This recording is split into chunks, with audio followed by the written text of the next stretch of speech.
Hello hi and नमस्ते welcome to my YouTube channel.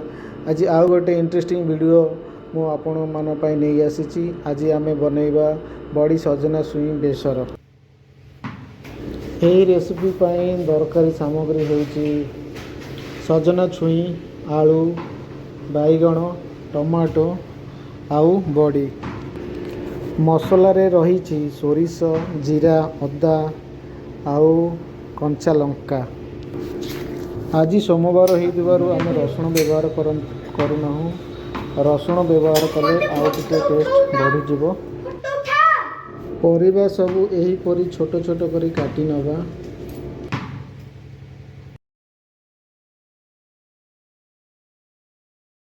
प्रथमे pan रे अल्प तेल नहीं कि बड़ी को एहीपरी हल्का भाव भाजी नवा।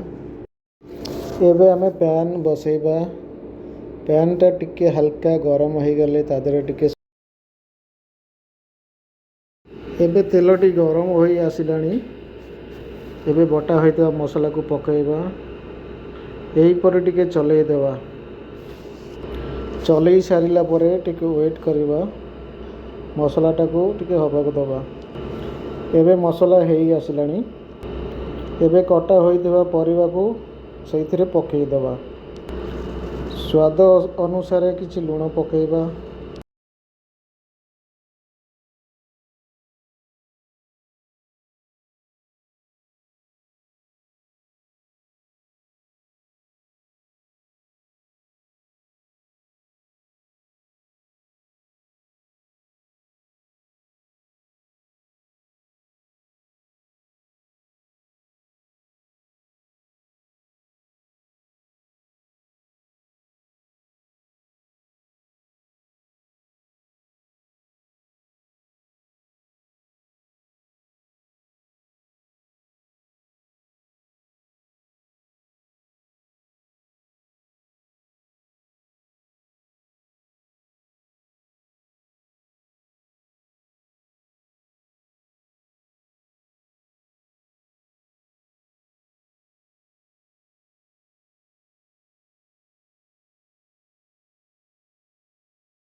एबे समय आसी जाइए टिके पानी देकी घोड़े देवा एंड सीझिबा पई छाड़ी देबा।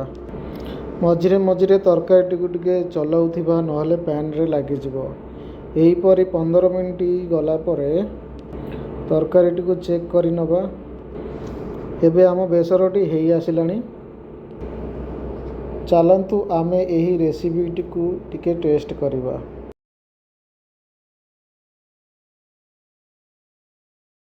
परी नुआ नुआ वीडियो देखिया पाई आम चैनल को लाइक शेयर एंड सब्सक्राइब करंतु। वीडियोटी को पूरा देखि दिवारु आपण मानको बहुत बहुत धन्यवाद।